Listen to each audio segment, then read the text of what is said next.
va voir maintenant les manifestations de la séduction. Et on va lire donc à partir du verset 4. Matthieu 24, à partir du verset 4. Jésus leur répondit, prenez garde que personne ne vous séduise, car plusieurs viendront sous mon nom, disant, c'est moi qui suis le Christ, et ils séduiront beaucoup de gens. Allons-y au verset 11, toujours de Matthieu 24. Il dit encore, plusieurs faux prophètes s'élèveront et ils séduiront beaucoup de gens.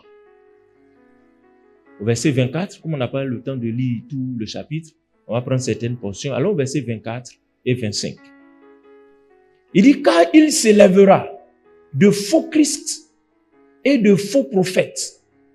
Ils feront de grands prodiges et des miracles, au point de séduire, s'il était possible, même les élus.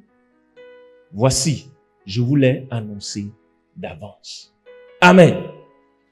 Alors, comment est-ce que le Seigneur nous dit de prendre garde à la séduction? Mais comment est-ce que la séduction se manifeste-t-elle?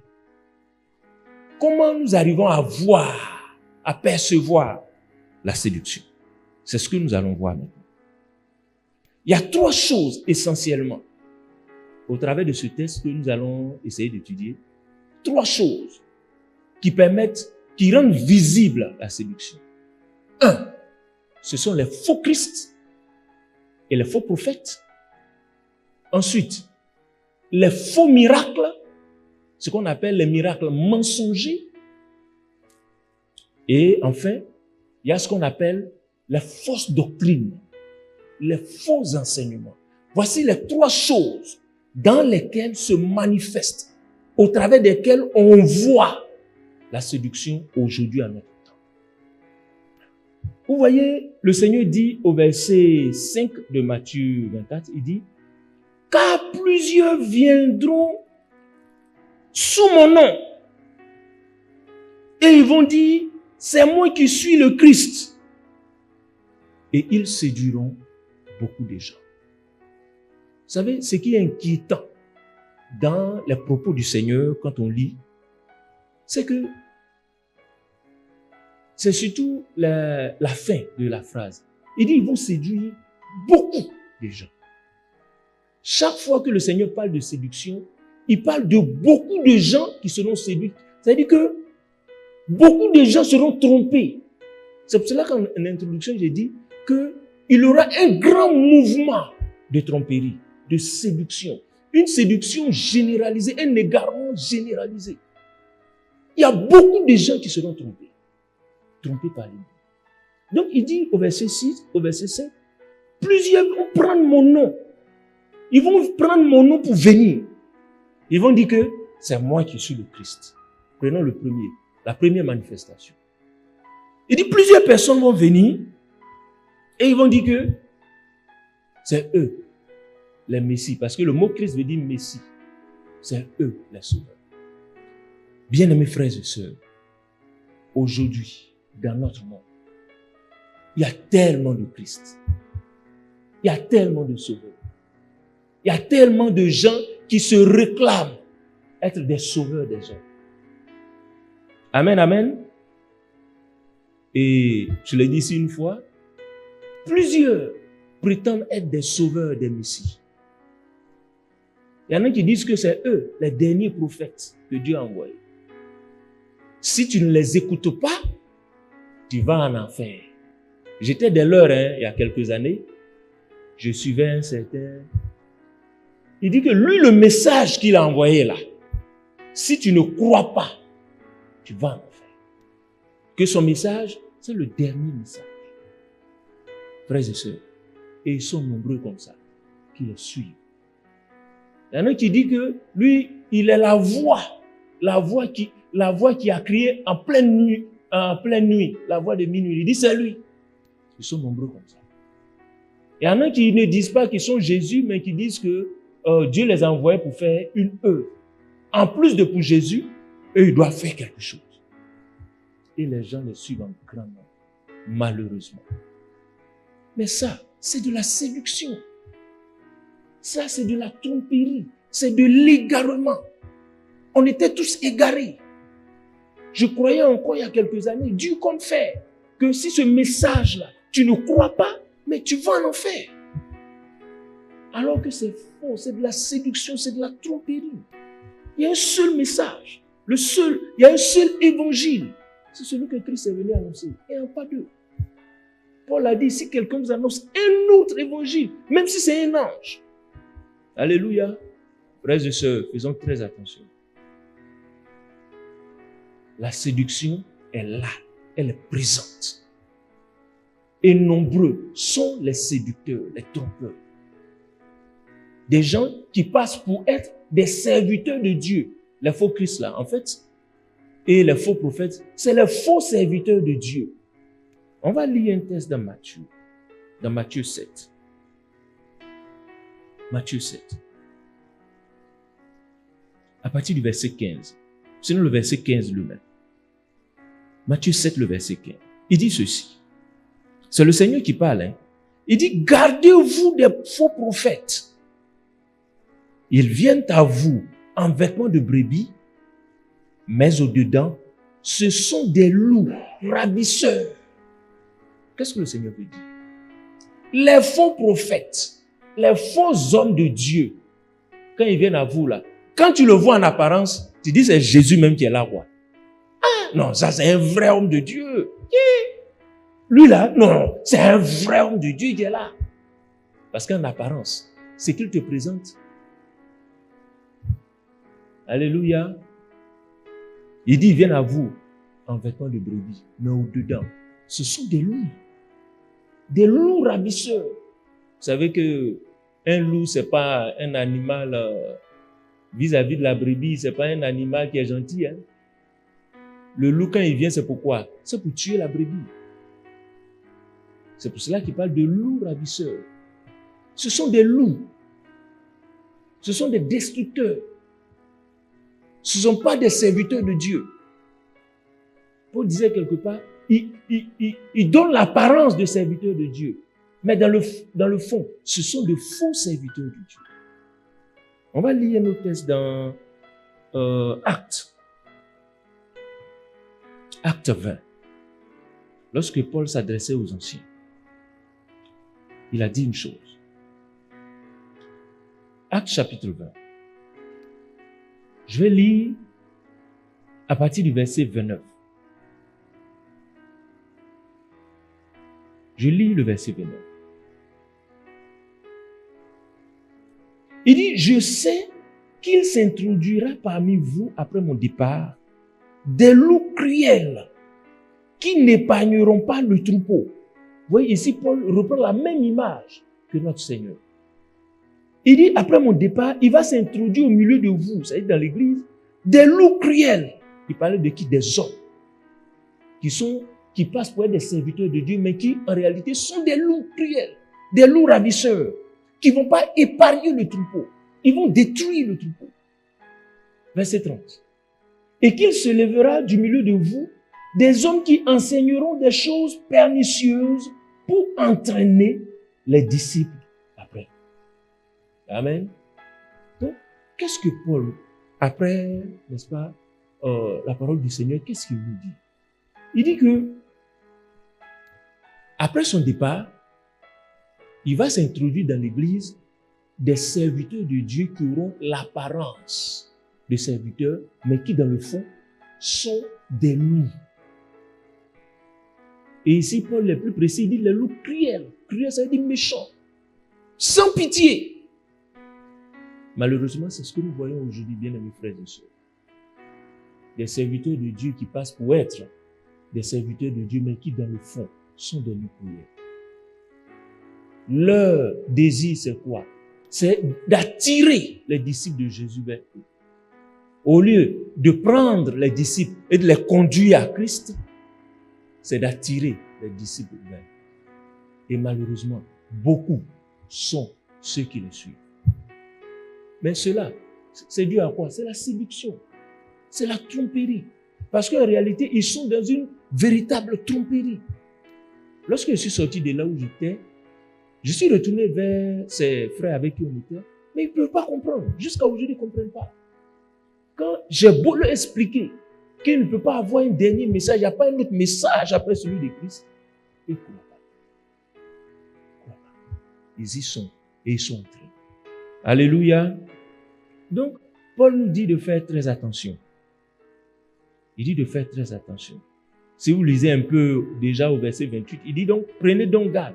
Il parlait aux anciens. C'est la même chose. C'est, en fait, Paul et le Seigneur, conduits par le même esprit, vont utiliser les mêmes mots. Au verset 28, Paul, s'adressant aux anciens, il dit, prenez donc garde. C'est-à-dire, faites attention.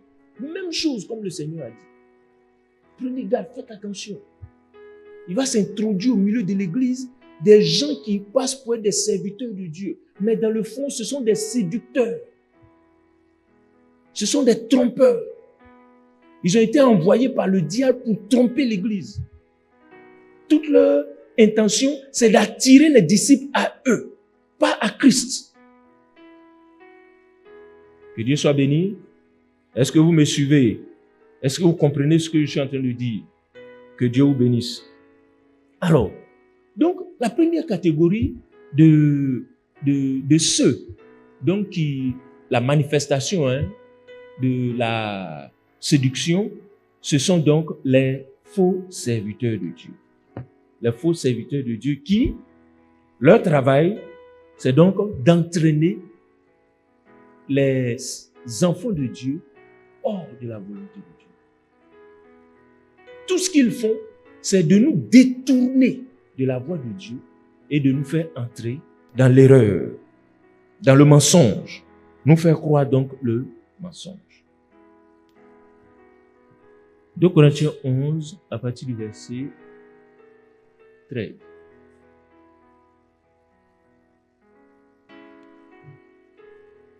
Je lis. Ces hommes-là sont de faux apôtres, des ouvriers trompeurs, déguisés en apôtres de Christ. Et cela n'est pas étonnant, puisque Satan lui-même se déguise en ange de lumière. Il n'est donc pas étrange que ses ministres aussi se déguisent en ministres de justice. Leur fin sera selon leurs œuvres. Amen. Donc vous voyez, c'est cela.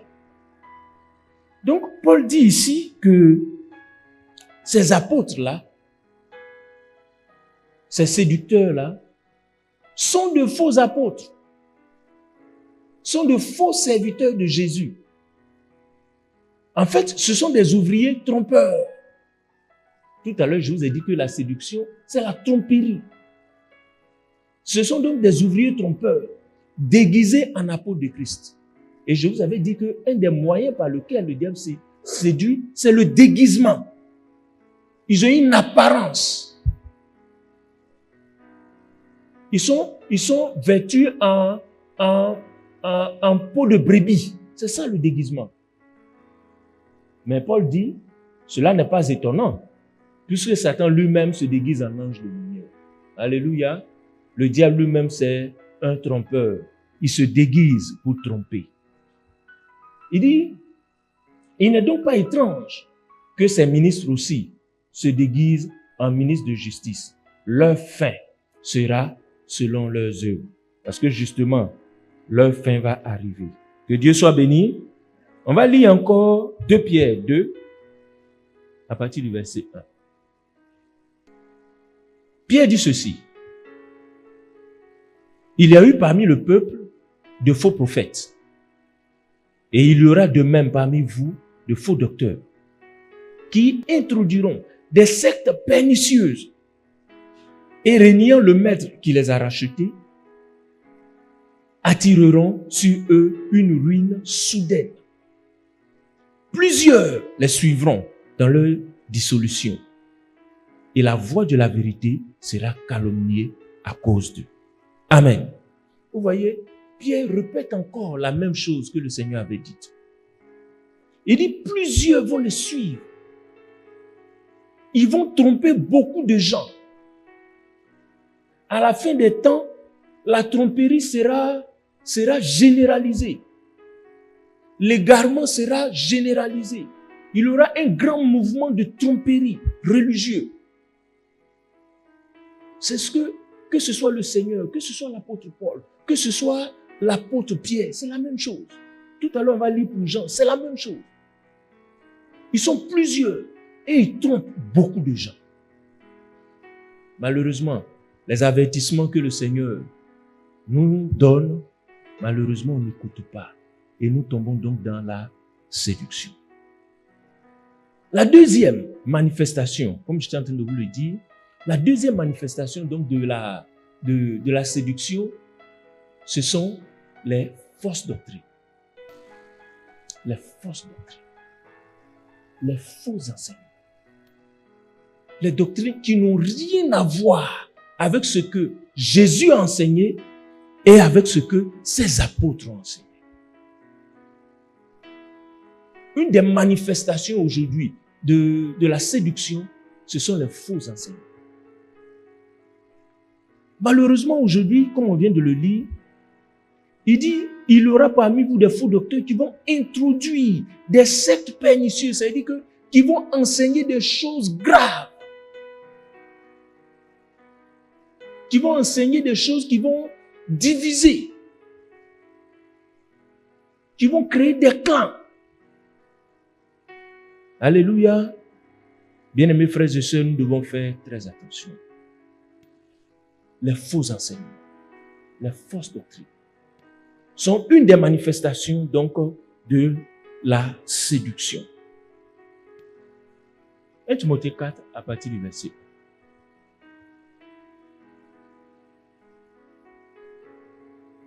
Paul dit ceci. Mais l'Esprit dit expressément que dans les derniers temps, quelques-uns abandonneront la foi pour s'attacher à des esprits séducteurs et à des doctrines de démons, par l'hypocrisie de faux docteurs, portant la marque de la flétrissure dans leur propre conscience, prescrivant de ne pas se marier et ainsi de suite. Que Dieu soit béni. Donc, vous voyez que Paul aussi va nous dire la même chose quand il s'adressait à Timothée. Il dit à Timothée, il faut savoir que dans les derniers temps, les temps de la fin, les gens vont abandonner la foi. Donc ici, c'est un peu comme une prophétie que Paul était en train de faire. Il dit, les gens vont abandonner la foi. Ici, la foi, c'est la bonne doctrine, la doctrine de Christ. On va l'abandonner pour suivre quoi? Il dit pour suivre des esprits séducteurs et des doctrines de démons. Extrêmement grave. Des enseignements de démons. Frères et sœurs, est-ce que vous savez qu'il y a des enseignements qui se promènent partout là, c'est des démons qui inspirent ça. C'est les démons. C'est les doctrines de démons. Quand quelqu'un dit, je prends un exemple, hein, vous le connaissez, quand il dit qu'on peut goûter, vous connaissez l'image. Il dit avant de le marier, il faut goûter. Mes frères, mes soeurs, si ce n'est pas démon là, c'est quoi? Je n'ai pas dit que lui il est démon, hein, mais cette doctrine là, de goûter là, si ce n'est pas démoniaque là, c'est quoi? Oui. Et aujourd'hui, malheureusement, c'est un exemple parmi tant d'autres, hein, voilà, que je prends. Il y a des doctrines comme ça qui sont des doctrines inspirées par les démons. Des esprits séducteurs. On se laisse tromper par des esprits séducteurs qui enseignent des choses, c'est-à-dire que des choses inimaginables. Une fois, ma femme et moi, on était en train de suivre un comme ça à la télévision, une des chaînes chrétiennes là. Il dit, Dieu s'en fout de votre péché. Votre péché là, Dieu s'en fout. Ma femme et moi, on s'est regardé. On dit, hein? Péché, Dieu s'en fout du péché. Hey. Péché pour lequel Dieu a envoyé son fils mourir. Dieu s'en fout de ça. C'est-à-dire que on a renversé la doctrine de Christ. Quand vous lisez les enseignements de Jésus et de ses apôtres, vous voyez qu'ils mettent l'accent sur le péché. Il faut fuir le péché. Parce que c'est à cause du péché que Jésus est venu mourir. Il est venu dans ce monde-là. C'est pour mourir à cause du péché. C'est à cause du péché qu'il est là. Et des gens viennent enseigner que non, le péché, c'est pas trop grave. Non, de toute façon, la grâce est là. Bon, c'est pas trop grave. Mais ce sont des esprits séducteurs qui leur enseignent ça. Et ces doctrines qu'ils enseignent, ces enseignements sont des enseignements de démons qui viennent tout droit de l'enfer et qui conduisent en enfer. Parce que si tu crois à ça, c'est un enfer direct, tu t'en vas. Mais comment quelqu'un, entre nous, comment quelqu'un qui a reçu Jésus, qui dit être chrétien, qui a reçu Jésus et qui continue encore de vivre dans le péché? Mais ça, c'est l'enfer. Et cela à cause de faux docteurs qui ont enseigné des doctrines de démons. Alléluia. Donc, une deuxième manifestation de la séduction, ce sont les faux enseignements. Et aujourd'hui, notre monde est rempli de fausses doctrines. Des doctrines qui sont contraires à ce que Jésus et ses apôtres ont enseigné. C'est pour cela que Jean disait quelque part, si quelqu'un va plus loin, s'il va plus loin et ne se maintient pas dans ce que Jésus et ses apôtres ont enseigné, celui-là, il n'a pas Dieu. Il n'a ni Jésus, il n'a ni le Fils, n'a ni le Père. Alléluia. Il y a beaucoup de doctrines comme ça, qui sont des fausses doctrines, des doctrines que Jésus n'a pas enseignées, des doctrines dont qui ne viennent pas, donc ni de Jésus, ni de ses apôtres. C'est pour cela que nous devons faire attention. Les hommes ont pour habitude de dire que tout ce qui brille n'est pas or. C'est pas tout ce que tu écoutes là que tu dois recevoir. C'est pas tout ce qui se passe sur Internet, tu vois partout sur les réseaux sociaux, sur Facebook et autres là. C'est pas tout, à tout on croit. Toutes les doctrines ne viennent pas de Christ. Il y a la séduction actuellement dans le monde, mes frères et mes sœurs. Le séducteur est présent, avec beaucoup de doctrines de démons, avec beaucoup de fausses doctrines, pour détourner. Parce que je vous ai dit que la séduction, son objectif c'est quoi? C'est de te détourner de la voie de Dieu. Quand le serpent est venu parler à Ève, c'était pourquoi? C'était pas juste pour la tromper, c'était pour la détourner de la voie de Dieu. C'était pour l'emmener dans l'erreur. Afin que Dieu fasse quoi? Puisse la chasser, puisse les chasser. C'était son objectif. Et malheureusement, aujourd'hui, il y a beaucoup de séducteurs comme ça dans le monde. Jean disait, il y a beaucoup de séducteurs qui sont entrés dans le monde. Beaucoup de séducteurs sont apparus dans le monde, mes frères et mes sœurs. Beaucoup de séducteurs qui enseignent des doctrines séduisantes. Ça veut dire que, il disait quelque part, par des paroles doucereuses, par des paroles douces. Je suis sûr que quand le serpent s'est approché d'Ève, il ne criait pas. Hein? Il dit, Ève, jolie Ève. Non, Ève, tu es la plus belle de toutes. Il dit, je suis sûr, hein, je n'étais pas là-bas. Mais parce que quand on vient séduire, vous-même vous connaissez, quand un garçon vient séduire une fille, qu'est-ce qu'il fait? Sa bouche est sucrée. Et c'est exactement ce qui se passe aujourd'hui. Les séducteurs viennent avec la bouche sucrée. C'est des doctrines, quand tu écoutes, en apparence, ça a l'air bien.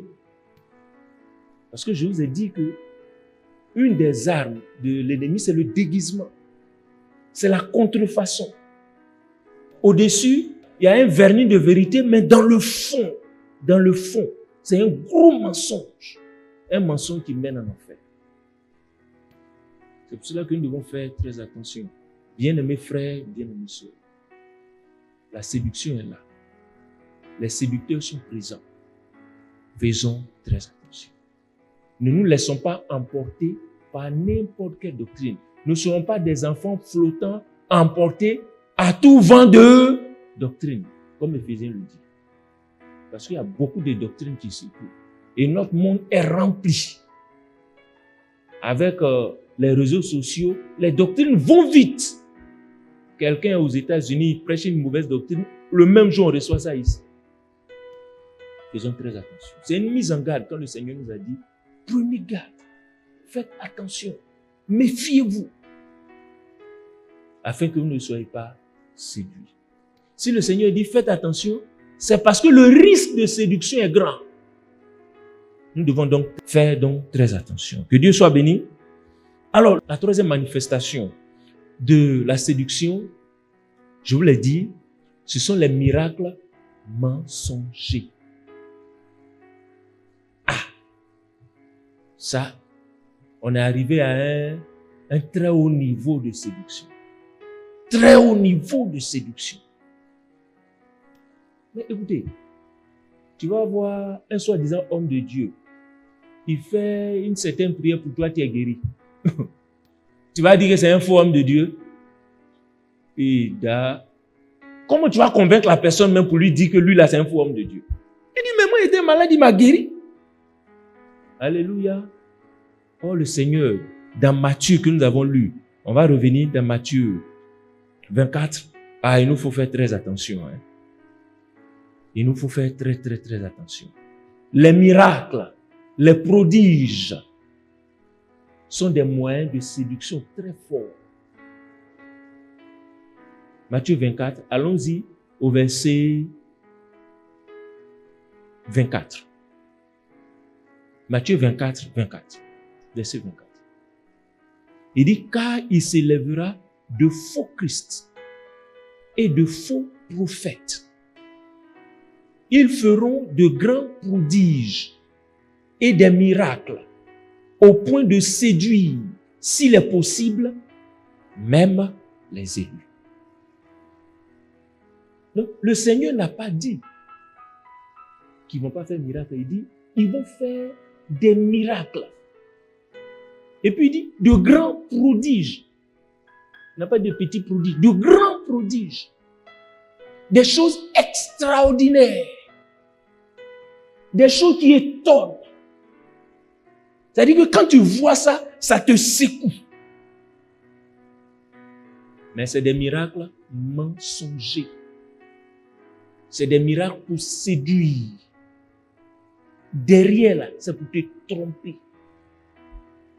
C'est pour t'induire en erreur.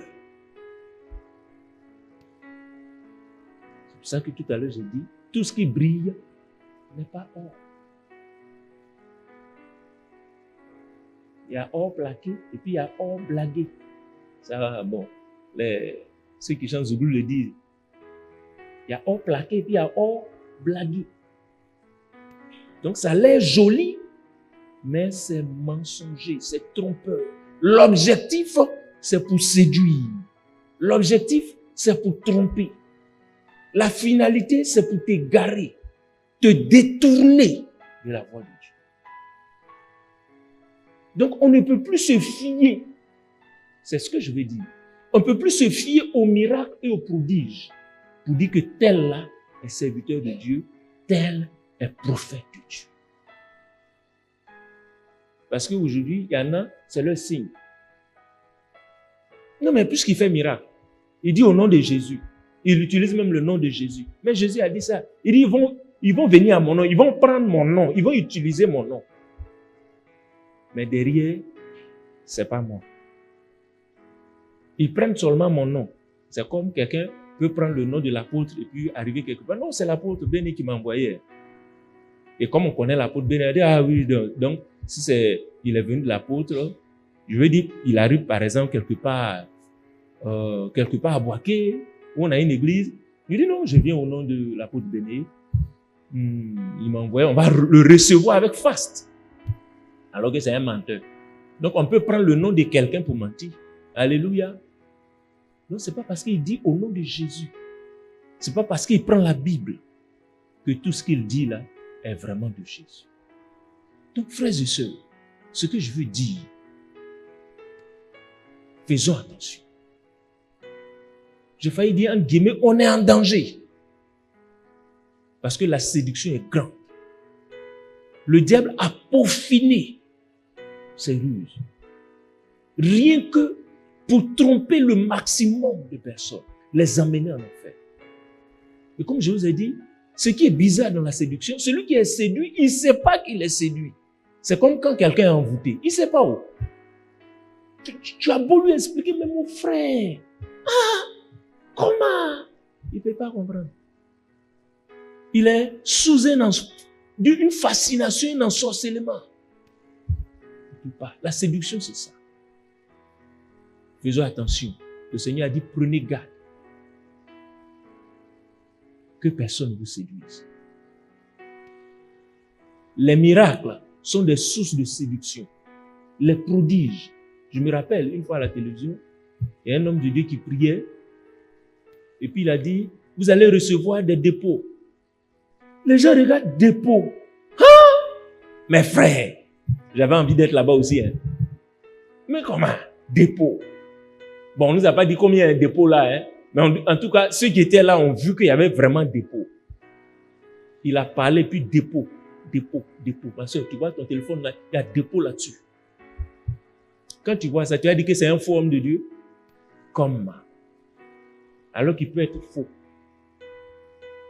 Ce miracle-là, ce signe-là, ce prodige-là, c'est pour te tromper. À la fin, tu es embrigadé. À la fin, tu ne peux rien faire. Tu es sous son envoûtement. Parce qu'il y a des gens qui envoûtent comme ça. Les faux serviteurs de Dieu, les faux prophètes, ils envoûtent. Vous ne savez pas d'où ils viennent. C'est pour cela que nous vous disons, c'est pas partout en bas, hein. C'est pas parce qu'on dit c'est un homme de Dieu, et puis du coup, tu t'en vas. Tu ne sais pas l'esprit qui agit en lui. Il risque de t'envoûter. Il va te séduire. On a beau t'expliquer la vérité, tu ne comprends pas. Si Dieu lui-même ne descend pas pour te libérer, tu ne pourras pas sortir de là. Que Dieu soit béni. Voilà donc, bien-aimés frères et sœurs. Il y a beaucoup d'autres textes qu'on pourrait lire, mais c'est les 3 manifestations de la séduction. Retenez-le. Premièrement, les faux hommes de Dieu. Les faux hommes de Dieu. Deuxièmement, les fausses doctrines. Et troisièmement, les faux prodiges, les faux miracles. C'est avec ça que le diable travaille beaucoup actuellement. C'est pour cela que nous, en tant que chrétiens, devons faire attention à ces 3 choses. Tout serviteur de Dieu n'est pas serviteur de Dieu. Il y a des serviteurs de Dieu en apparence. Dans le fond, ce sont des loups cruels qui ne vont pas épargner le troupeau, qui vont ravir le troupeau, qui vont te détourner de Dieu, qui vont te détourner de la vérité. Ils vont te faire croire des choses qu'on ne devait pas croire, auxquelles on ne doit pas croire. Il faut faire attention. La deuxième chose, ce sont les fausses doctrines, les faux enseignements. Et il y en a beaucoup aujourd'hui. Il serait fastidieux de vouloir faire même la liste des fausses doctrines qui circulent aujourd'hui, tellement il y en a. Mais comme quelqu'un le disait, quand on va voir la semaine prochaine, la 3e partie, comment il faut faire pour éviter la séduction, la meilleure manière d'éviter les fausses doctrines, c'est de connaître la bonne doctrine. Amen. Comment je peux reconnaître un faux billet? C'est quand je connais le vrai billet. Si je connais les caractéristiques du vrai billet, je peux reconnaître un faux billet. C'est comme ça. Il faut faire attention. Et la 3e manifestation donc de la séduction, ce sont les faux miracles. Tous les miracles ne viennent pas de l'Esprit de Dieu. Tous les miracles que vous voyez aujourd'hui à la télévision, tous ne sont pas faits par notre Seigneur Jésus-Christ, par son Esprit. C'est des démons, des esprits venant d'ailleurs qui les produisent. Il ne faut pas se laisser séduire, il faut faire attention. La semaine prochaine, si Dieu le permet, on va voir quelle attitude nous devons avoir face à la séduction. Face aux manifestations donc de la séduction, quelle attitude nous en tant que chrétiens, nous devons avoir. Que Dieu soit béni, que le Seigneur vous bénisse. On va s'arrêter là pour ce soir.